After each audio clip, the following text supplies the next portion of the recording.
une forêt. Voilà, vous l'avez reconnu, c'est Gérard Depardieu, évidemment. Gérard Depardieu dans un film de Guillaume Niclou. Vous allez me dire, bah oui, c'est Valley of Love. Non, non, non, c'est un nouveau film, ça s'appelle The End. Ce n'est pas sorti au cinéma, enfin, Louis l'a vu au cinéma sur l'avant-première, mais c'est un film qui est sorti en e-cinéma. Et voilà, on va donc du coup ouvrir notre dossier e-cinéma par la critique de The End, et puis après, on reviendra sur qu'est-ce qu'est vraiment le e-cinéma, où est-ce qu'on peut voir ça, et puis qu'est-ce que ça change par rapport à tous les autres films, parce que The End est le premier film conçu spécifiquement pour du e-cinéma, donc ça veut dire pas de sortie en salle, mais par contre... Premier film de production française en tout cas, parce que je pense qu'aux États-Unis il y avait Ah déjà oui, oui, ça, non, mais mais bien sûr. voilà, premier film On français. reviendra aussi au direct DVD, on va en parler tout à Ouais, l'heure. exactement. The End de Guillaume Niclou avec Gérard Depardieu, qu'est-ce que ça donne ? Alors, je pense que c'est important un petit peu de recadrer tout ça parce que c'est un film qui a eu une gestation assez particulière. Donc, Guillaume Niclou a réalisé l'année dernière un film qui avait été présenté au Festival de Cannes qui s'appelait Valley of Love, qui était également avec Isabelle Huppert, et qui donc mettait en scène Gérard Depardieu, qui a été arrivé sur le casting un peu plus tard d'ailleurs. Il n'était pas du tout prévu dans le film à la base. Et effectivement, la relation entre les deux, entre l'acteur et le réalisateur, se sont très très bien passées. Et ça a donné lieu à une vraie rencontre entre un cinéaste et un acteur. C'est des rencontres qui arrivent dans le cinéma comme ça. D'ailleurs, Guillaume Niclou s'amuse à dire qu'il est un petit peu déçu d'avoir rencontré Gérard Depardieu si tard. Il dit pas trop tard, il dit si tard dans sa carrière et dans la carrière de Depardieu, même si je pense qu'ils ont tous les deux un très bel avenir en collaborant pour des films futurs. Et donc, après cette expérience de Valley of Love, ils ont tous les deux eu très envie de tourner à nouveau ensemble. Sauf qu'un système de production de film, c'est assez particulier, ça prend beaucoup de temps, et qu'il se trouve que Gérard Depardieu était disponible pour un tournage début août de l'année dernière, et que le film a commencé à naître, l'idée a commencé à naître dans la tête de Niclou 2 mois avant. Sauf qu'en 2 mois, on peut pas monter un film en France, on peut pas monter un projet de long métrage en France, même avec Depardieu, même par Guillaume Niclou, on peut pas. C'est comme ça, c'est le système de production qui est fait ainsi. Et je pense que c'est peut-être même pas forcément une très mauvaise chose. Et donc le film a été fait d'une manière assez spéciale puisqu'il a été pensé pour sortir en e-cinéma. C'est-à-dire qu'il y avait tout un pan de la production qui n'avait pas besoin d'être mise en branle.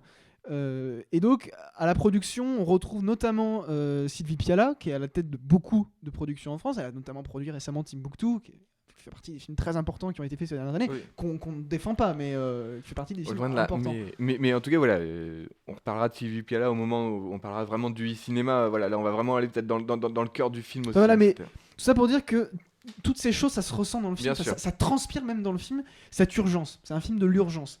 C'est un film d'un amour entre un acteur et un réalisateur, ça c'est clair. Un amour platonique évidemment. Bien que finalement la manière dont Niclou filme le corps de Depardieu, il y a quelque chose de profondément érotique en tout cas dans le regard qu'il porte dessus, encore plus que dans Saint-Amour. En tout cas, on sent dans le film cette urgence. Donc vous l'avez compris, Zian, c'est l'histoire d'un homme qui part chasser et qui se perd dans la forêt et qui se perd dans finalement autre chose que cette forêt, puisque le film vire dans le fantastique. Il va perdre son chien, il va perdre son fusil, jusqu'à perdre finalement peut-être la raison. Ça c'est de moi, c'est pas le synopsis officiel, j'en suis très fier. C'est un film qui est très sensoriel, The End. C'est pas du tout un film qui repose sur son scénario, et ça on le sent dès la bande-annonce, on le sent dans le concept même du film.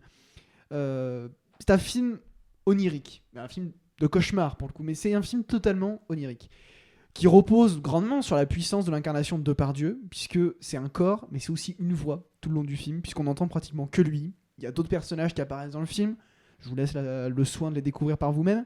Il n'est pas tout à fait seul dans cette forêt, si c'est encore une forêt d'ailleurs, mais c'est une voix, c'est un corps, c'est une présence, et cette présence c'est Depardieu. Ça faisait très longtemps que je ne l'avais pas vu aussi monstrueux. Je pensais qu'il avait atteint des sommets absolus dans Saint-Amour, et il les repousse encore avec The End. Il est absolument magistral.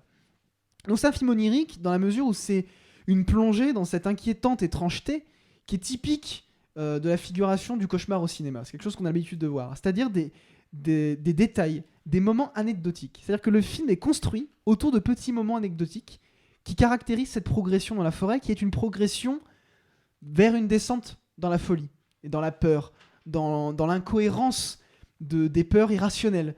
Des peurs du cauchemar, justement. Et les peurs du cauchemar, c'est des peurs irrationnelles. C'est des peurs face auxquelles on ne peut rien faire, face auxquelles on est perdu, on est désarçonné puisqu'on ne comprend pas les situations. Pourtant, on se raccroche toujours à des petits éléments du réel.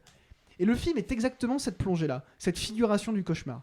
C'est un glissement très lent dans l'angoisse. C'est-à-dire qu'on passe d'un stade à un autre, c'est-à-dire d'une situation étrange à une autre situation étrange, mais ce glissement est peu identifiable. On ne sait jamais si à ce moment-là on glisse dans le fantastique, ou si on est toujours dans un réel très étrange, ou si on est dans un esprit qui commence à dévier dans la folie à cause de cette perte, puisque la perte physique vient rejoindre la perte morale, la perte spirituelle, disons, et que l'image de cinéma vient condenser tout ça. Et c'est ça qui est assez formidable dans le film.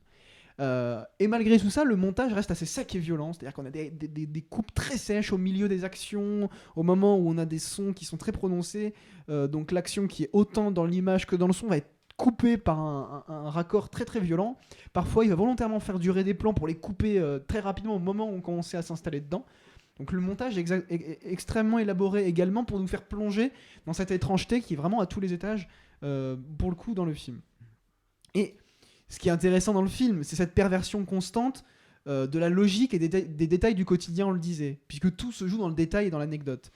On a donc une vraie mise en image du cauchemar, en fait. Et c'est ça qui est intéressant dans The End, c'est que c'est un film qui comme je le disais, figure, et au final met réellement en image le cauchemar, du moins la vision du cauchemar que Guillaume Niclou a envie de nous faire passer dedans.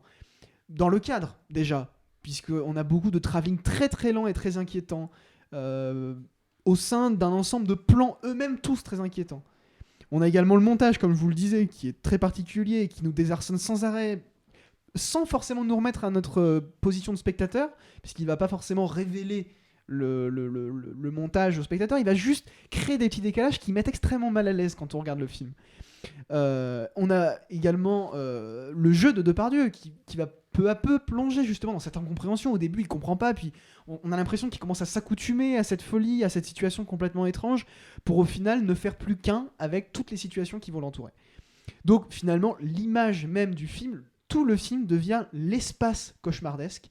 Et donc Niclou va s'amuser à construire narrativement, visuellement, au niveau du rythme, il va s'amuser à construire cet espace qui va transformer tout le film en un huis clos mental, un huis clos cauchemardesque, absolument génial. Et moi, ça m'a rappelé un autre film que je vous recommande très chaudement, qu'on peut rapprocher en plusieurs points, qui est Charisma, de Kurosawa. Alors, pas le Kurosawa des 7 samouraïs, mais le Kurosawa de Kairo. D'ailleurs, Kurosawa qui sort un film très prochainement, d'ailleurs, un film qu'il a tourné en France. Je ne sais plus le nom dans l'immédiat.